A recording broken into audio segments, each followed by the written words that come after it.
আমি অন্নপূর্ণা যোজনার টাকা পাবো না, কারণ আমার ব্যাংকে একটা সমস্যা হয়েছে। সমস্যা বলতে, আমার যখন ব্যাংক অ্যাকাউন্ট আমি খুলি তখন আমার ফোন ছিল না।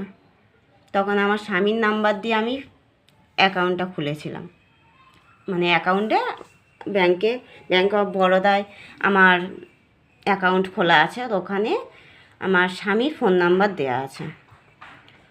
তো আমি আজ 1 বছর ধরে আমি যাওয়া আসা করছি ওই ফোন নাম্বারটা চেঞ্জ করার জন্য। তখন অন্নপূর্ণা যোজনা আসেনি। নানান অজুহাতে আমাকে শুধু একটাই কথা বলে, ম্যানেজার আসেনি, আজকের হবে না, অন্য দিন আসুন। যতবারই যাই, 1 বছরের কথা বাদ দিলাম, আজ গত 3 মাস ধরে আমি যাচ্ছি, মাসে 2-3বার গেছি। একটাই কথা বলে, আজ ম্যানেজার নেই, হবে না, পরে আসুন, অন্য দিন আসুন। প্রত্যেকবারে একই কথা। কিন্তু এই যে নাম্বার দেয়া ছিল, এই নাম্বারে এই অ্যাকাউন্টে আমার লক্ষ্মীর ভাণ্ডার ঢুকতো, কোনো সমস্যা হয়নি। যেহেতু নতুন সরকার এসছে, নতুন প্রকল্প চালু করেছে, প্রকল্পটা নতুন নয়, নতুন নামে চালু হয়েছে, তার একটু সামান্য ভুল ত্রুটিতে ফর্ম বাতিল করা হচ্ছে। তো এই যে আজ আমি 3 মাস ধরে কন্টিনিউ ব্যাংকে যাচ্ছি, আমার নাম্বারটা চেঞ্জ করে দিচ্ছে না, এখানে কি আমার গাফিলতি, আমার দোষ?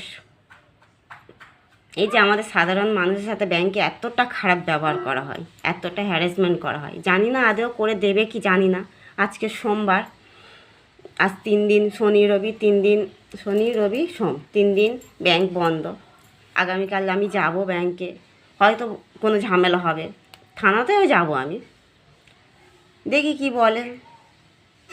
হয়তো আমি থানায় গেলে থানার লোক আসবে না, পুলিশ আসবে না, কিন্তু ব্যাংকে গিয়ে যখন ঝামেলা করব, তখন ব্যাংক থেকে যখন থানায় ফোন যাবে, তখন ঠিকই থানার লোক আসবে, সেটাও আমি জানি।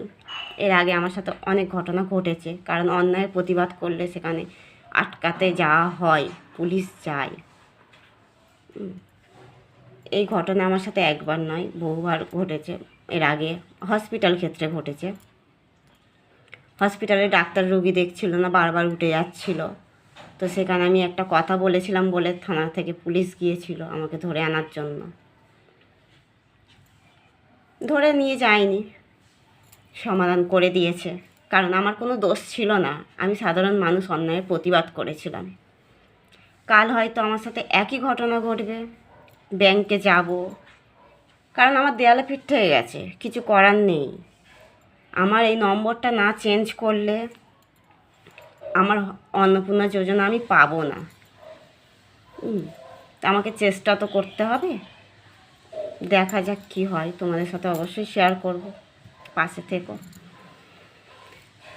আজ যদি আমি অন্যায়ের বিচার না পাই, হয়তো অনেক কিছু হয়ে যেতে পারে, দেখা যাক।